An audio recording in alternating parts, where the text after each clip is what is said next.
Talk of the moment है take Mahindra. Buyback की price announcement हो चुकी है। 950 रुपए के भाव पर शेयर बायबैक करेगी और कंपनी के बोर्ड ने बायबैक को मंजूरी दे दी है। तो चलिए इस प्राइस पर और इस बायबैक को समझते हैं और डिटेल में। सीएनबीसी आवाज के रिसर्च हेड आशीष वर्मा जुड़ रहे हैं। आशीष, आज सुबह से हम एक अपवर्ड मूव में देख रहे थे टेक महिंद्रा को और अभी भी बढ़त के साथ ही यहाँ पर कारोबार हो रहा है। बायबैक की डिटेल शेयर कीजिए और किस तरह से आप इसे देख रहे हैं। बिल्कुल, आज तेजी और बाजार को तो ये बायबैक अनाउंसमेंट पसंद आया और आज ही नहीं, ध्यान रखें पिछले डायरेक्टर साहब अगर 1.5 महीने का चार्ट 3 महीने का आपकी स्क्रीन पे खोलेंगे तो ये स्टॉक लगातार मजबूती के साथ कामकाज कर रहा है। अच्छा, जो बायबैक की डिटेल्स हैं, सबसे पहले तो टेंडर बायबैक है, तो खुले बाजार से नहीं खरीदा जाएगा, टेंडर कर सकते हैं आप शेयर। तो शेयरधारकों के लिए पहली तो अच्छी खबर ये। कुल मिलाकर 1956 करोड़ रुपए ये कंपनी बायबैक पे खर्च करेगी। अब FY18 के एंड में इस कंपनी की नेटवर्क थी करीब 19,500 करोड़ रुपए की, तो नेटवर्क में ऑब्वियसली इजाफा हुआ होगा इन बीते 9 महीनों में। तो इसका मतलब है कि मोटा मोटी 10% से नेटवर्क के कम का बायबैक होने वाला है। तो इसके लिए कोई शेयरधारकों की मंजूरी नहीं लेने की जरूरत है, ये बायबैक जल्दी ऑन स्ट्रीम आता हुआ नजर आएगा। अब तीसरी इंटरेस्टिंग बात ध्यान रखें, 950 रुपए के लेवल्स पर ये टेंडर बायबैक ऑफर आया है। तो 825 830 के जोन में स्टॉक इस समय कामकाज कर रहा है। तो 15% प्रीमियम पर यह कंपनी बायबैक कर रही है। कुल मिलाकर 2 करोड़ 5 लाख शेयर्स यानी कि बायबैक होते हुए नजर आएंगे। हालांकि अब इस लेवल्स पे वो एक्सेप्टेंस रेशियो कैलकुलेट करने का कोई मतलब होता नहीं है, लेकिन फिर भी प्रोमोटर्स का 36% स्टेक है, ध्यान रखें। लेकिन एक्सेप्टेंस, क्योंकि भारत में बहुत ज्यादा लोग शेयर टेंडर नहीं करते हैं, तो एक्सेप्टेंस रेशियो तो कैलकुलेशन से कहीं ज्यादा एक्सेप्टेंस देखने को मिलता है। 6 मार्च इसके लिए रिकॉर्ड डेट रखी गई है। इस कंपनी की बुक्स में कुल मिलाकर 6,500 करोड़ रुपए का कैश था, जो लास्ट अपडेट हमारे पास है। तो करीब 2,000 करोड़ रुपए का बायबैक हो रहा है और स्ट्रीट मान के चल रही थी कि बहुत एग्रेसिवली कंपनी बायबैक नहीं करेगी, क्योंकि टेक महिंद्रा जानी जाती है अपने अधिग्रहण की स्ट्रैटेजी, इनऑर्गेनिक इनिशिएटिव्स, छोटे छोटे टक इन एक्विजिशंस करने के लिए। तो कहा जा रहा था ये स्ट्रीट में थोड़ा सा पैसा उसके लिए ऑब्वियसली बचाएंगे और बायबैक सीजन में ये चाहेंगे कि एक ही बायबैक ना आए, सब्सिक्वेंटली ये शेयर होल्डर्स को खुश करते रहे। तो मान के चल रहा था बाजार की 10% से कम के नेटवर्क का ये बायबैक करने वाले हैं। अच्छा, तो इसका मतलब मोटा मोटी बायबैक सीजन कंटिन्यू होता हुआ आईटी कंपनीज की तरफ से खास तौर पे, और अब सबकी नजरों की विप्रो की तरफ, जहां पे आपको याद होगा सेबी से उसको रियायत मिल गई है। सब्सिडी के साथ जो एक्विजिशन डील चल रही है उसके बावजूद सेबी ने हरी झंडी दे दी है और माना जा रहा है कि 31 मार्च से पहले अब विप्रो का बायबैक आता हुआ नजर आएगा। तो सीजन तो कंटिन्यू होता हुआ और इसी बायबैक की डेवलपमेंट पे बात करने के लिए हमारे साथ इंडिया इन्फोलाइन के संजीव भसीन साहब जुड़ते हुए। संजीव सर, हाय, गुड मॉर्निंग।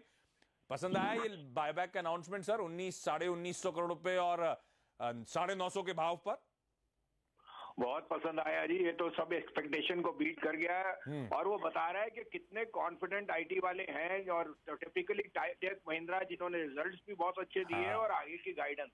तो ये बता रहा है कि जो हमारे यहाँ पेसिमिज्म है वो ओवरडन है ग्लोबली और हमारे यहाँ ग्रोथ बहुत अच्छी लग रही है और ये कॉन्फिडेंस अच्छे प्रमोटर्स दिखा रहे हैं by buying back there stock which they feel is under value.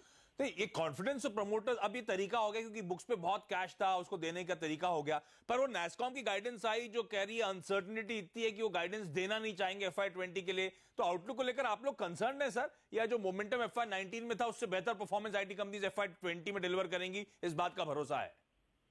नहीं, बिल्कुल डिलीवर करेंगी क्योंकि रिन्यूड स्ट्रेंथ सर्टन वर्टिकल्स में आई है, पर्टिकुलरली टेलीकॉम और बाकी जो उनके जो वर्टिकल्स हैं on health and other care, they have started to outperform. साथ में कैश जनरेटर्स हैं और उनका जो आउटसोर्सिंग का थीम है that continues to be a strong space. Globally जो वीकनेस आई है that's more to do with artificial intelligence and certain sectors of the technology. But I think for Indian outsourcing, it's a very, very strong point that they are reinforcing strength in their balance sheet and utilizing the cash to reward shareholders. So I would say this is the, investors should take it with both hands. कि इससे अच्छा आपको performance technology का हुआ नहीं है।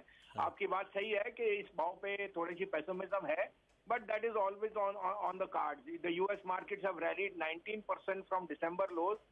और हम तो कुछ भी नहीं कर रहे because of our own pessimism. तो मैं सोचता हूँ ये पेसिमिज्म ओवरडन है, India is in a very sweet spot और अगले 2-3 महीने में हम we should be back on cycle on the upside. अच्छा, टेक महिंद्रा की तरफ से जो लेटेस्ट स्टेटमेंट्स आ रहे हैं उसमें अभी तक ये क्लैरिटी नहीं है कि प्रमोटर्स इस बायबैक में पार्टिसिपेट करेंगे या नहीं करेंगे। तो उस लिहाज से वो एक्सेप्टेंस आपका रेशो बदलेगा। अच्छा भसीन सर, ये तो खैर बायबैक आ गया, जिसका टेंडर हुआ उसको तो फायदा मिलेगा, लेकिन स्टॉक पे क्या कॉल लेके चल रहे हैं? मैं शुरुआत में कह रहा था पिछले 1-1.5 महीने से लगातार अच्छा उछाल, जो अच्छे नंबर्स की आप बात कर रहे हैं, टेलीकॉम वर्टिकल, ये सब भाव में अब कहीं ना कहीं प्राइस इन हो रहा था। अब 830 835 के लेवल्स में जो टेक महिंद्रा खड़ा हुआ है, इसमें निवेश की रणनीति अब क्या होगी सर? नहीं, इस पे तो अगर आप इन्वेस्टेड हैं तो प्रॉफिट लीजिए। नए निवेश में आपको आर्बिट्रेज अपॉर्चुनिटी है, कितना बायबैक एक्सेप्टेंस है। I would not recommend to buy it at this price. कोई डिक्लाइन मिले तो लीजिए, but it is an outperformer. Last 1 साल में इस शेयर ने इतना पैसा बना के दिया है। मुझे याद है 550 -650 पे आपके ही चैनल पे काफी हमने बताया था। अब एनीवे वो तो हिस्ट्री हो गई। मैं सोचता हूँ अब इसमें इस भाव पे लेना थोड़ा सा जोखिम होएगा, but otherwise this is an out performing stock and sector, and in this sector if you want to be with this stock. ठीक बात। चलिए, तो भसीन सर, टेक महिंद्रा इस समय नहीं पसंद आता, तो आपका टॉप पिक क्या होगा आईटी एज अ स्पेस को लेकर या लार्ज कैप्स में? हाँ, तो देखिए HCL टेक मुझे 950 950 पे बहुत पसंद था। 1050 हो गया। अभी भी मैं दावे से कहता हूँ 1200 का भाव। साथ में 850 पे मुझे माइंट्री बहुत पसंद है, वो भी मुझे 1100 का भाव दिखता है। हमारी as a disclosure in 2 companies पे पॉजिटिव आउटलुक है, और हमने इसमें इन्वेस्टर इंटरेस्ट भी जनरेट किया हुआ है। ठीक बात भसीन सर, धन्यवाद आपका। तो टेक महिंद्रा जो कि एक रिलेटिव अंडर परफॉर्मर था इस पूरे सेक्टर का, पिछले कुछ समय में गजब के रिटर्न्स दिए हैं। अब इन लेवल्स के आसपास एक्सपर्ट्स मानते हैं कि फ्रेश निवेश से बचें अब आप। लेकिन अगर आईटी पे दाव लगाना है, जो स्पेस अभी भी पसंद आती है, जहां पे ग्रोथ, अच्छी अपॉर्चुनिटीज और बैलेंस शीट पे जो तगड़ा कैश पड़ा है, वो शेयर होल्डर को देने का जो तरीका कंपनी ने ढूंढ लिया है डिविडेंड और बायबैक के जरिए, उसका फायदा उठाना चाहिए। HCL टेक और मिड कैप्स में या फिर नॉट सो लार्ज कैप्स में आप कह लीजिए माइंट्री, इन स्टॉक्स में अभी भी दाव लगाया जा सकता है। तो प्रियंका, बाजार को तो खैर टेक महिंद्रा का बायबैक पसंद आ रहा है, अच्छी तेजी के बावजूद आज फिर अनाउंसमेंट के बाद 3% दिन के हाईस पर इस समय कामकाज करता हुआ।